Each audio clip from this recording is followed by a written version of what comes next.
This is Fire Only, a Honkai Star Rail account that can only use fire characters. Last episode, we struggled to get Queen Ifen and beat Japard. Now, we take on Belebog. And we're back with Fire Only. After how painful last episode was, I'm ready for some smooth sailing. The first thing we do is go see Madame Kikolia. I'm very much looking forward to getting betrayed by her later. And we head to the Goethe Hotel to tuck in early. We wake up, and here's that betrayal I was just talking about. But it's nothing a little good old violence can't handle after all. After escaping into a corroded alley, I try my hand at the formidable fights. No, I'll just lose then. Nope, not happening, not in a million years. In fact, almost all the fights are tough with this many fire-resistant enemies around. It's almost like the devs knew I would do this and wanted to discourage me as much as possible.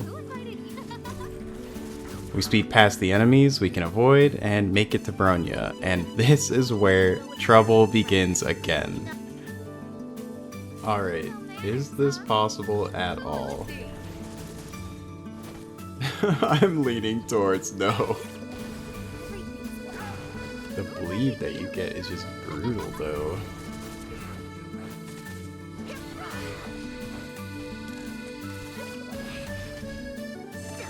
Yep, there she goes. Good RNG there. We're taking way too much damage for this to be feasible, and the skill points are just awful. I give it a few tries and decide to try again with both my ults, both from the beginning. So I go fill my ult charge and come back, and I can definitely make it further, but it's still not enough. So I go and check the vending machines for food. And this one seems quite nice, so I take it and head back once again.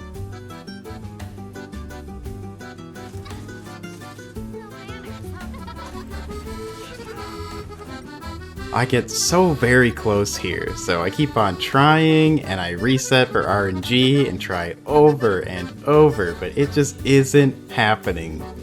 I give up and start farming for more pulls. Maybe I get a super early, super lucky Lingsha, but that's obviously a pipe dream. The more realistic option is to get the Trailblaze level 15, ascend my characters, and get the level 15 pulls. My first thought is to spend my stamina on XP materials, but as it turns out, I can only complete that fight twice before I have to dip and heal. That's gonna take forever, so I instead go do Herta's second simulated universe test, which still doesn't let me choose my character, so I speed my way through that, and it takes me up to Trailblaze level 12, so I go back to Pom Pom, do the full Road to Revival questline, do not beat this formidable foe from literally the start of this game, because this account is just like that, and spend my Hertarium. And this is the point that I have run out of quests and thus have to grind the Calyx for Trailblaze XP, and wow, this sucks even more than you would think.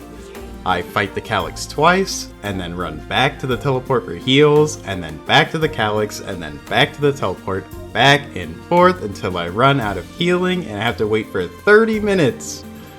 I have to do this 37 times. I have 3 pulls for Lingsha. Maybe I can escape this cruel fate.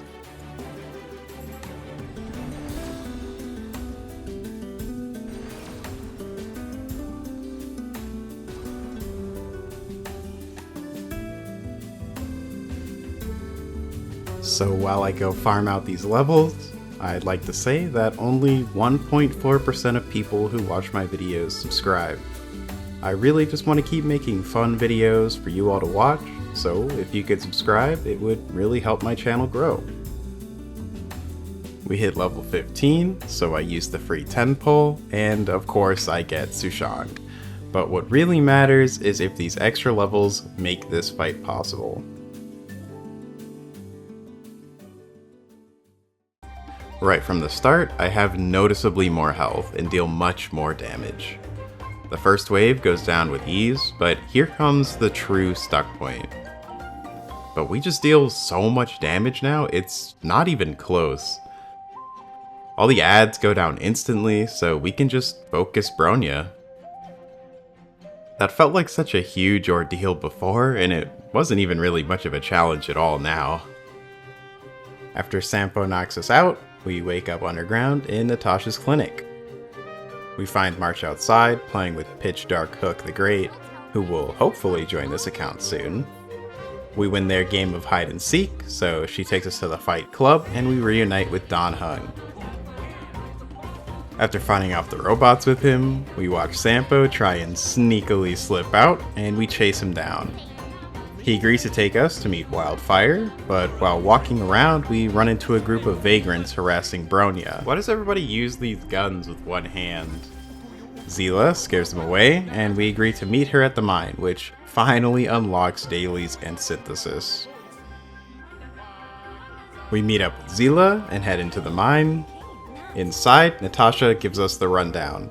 A group of vagrants wanted to profit off of the miners, and thus fights broke out, making it our job to save all of the miners. The chain of unlocks keeps rolling as we unlock relics this time. Not that we really have many relics to put on, but a boost is a boost. We start making our way through the mine and meet Findy, whose speech patterns definitely don't immediately get old. Beep beep beep. Shortly after, we have our first fight with a big robot, and this one isn't weak to fire at all. Gonna be fine.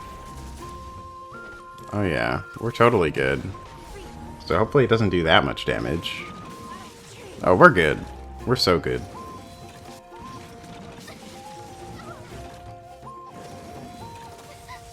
Ooh, 6 stacks of... Oh, wow. Is it not a problem? Maybe it is a problem. I might be failing this fight. I might have spoken a little too soon. Oh my gosh.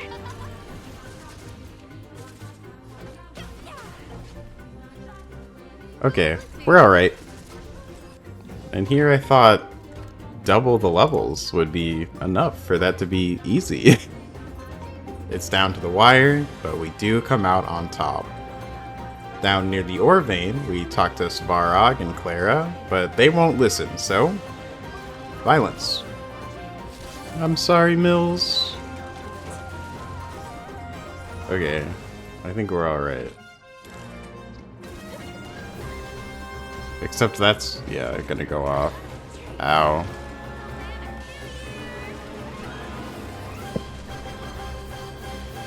We beat the big bot, and finally meet Oleg, who seems to be performing his ventriloquist act. This has to be a bug. This feels so wrong. Having ended the dispute in the mine, we head back to our hotel for some much needed rest. But there's no sleep to be had, just nightmares of Cacolia and the Stellaron.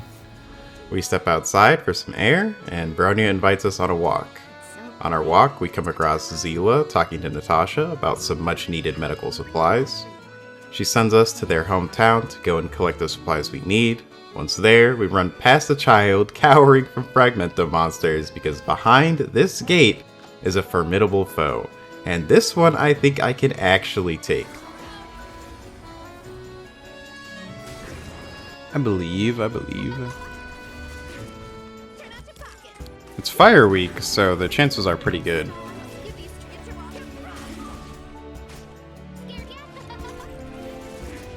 Yeah, we got this in the bag, I think. I mean, I think. Maybe not.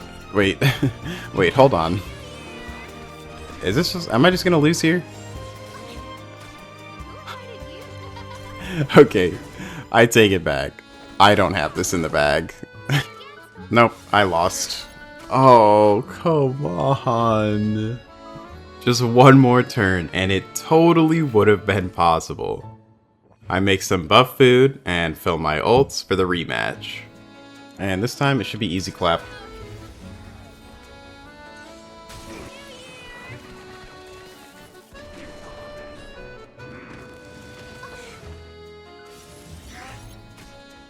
See, but now we have to take the shot. But we should have enough health. Yeah. We win. We convince Eric to leave the Fragmentum and continue through the town. I know there's another Fire Week formidable foe back here, so I want to test my luck against it. Alright. I didn't buff. I don't need that. I don't need buffs. I don't need help. The Fire Week fights, other than Bronya, have been pretty doable so far, and this fight goes down without a problem too. Maybe this account won't be all that bad. Once we make our way up to the orphanage, we have another ice out of space to fight, but I've already proven these guys aren't a problem for us. After the fight, Bronya remembers that she actually grew up in this orphanage, and her memories were wiped or something. I'm not really sure about that. We look for the medical supplies and find Clara instead, who insists that we share the supplies with the vagrants who also need it. After giving the supplies, we got to Natasha, we have a group meeting, and Sampo guides us to Svarog. Why is his mouth still not moving? Is this normal? But to get in, we need Clara to approve us, and she's back in Rivet Town. So, we head back there, and find that Clara is cornered by a blaze out of space.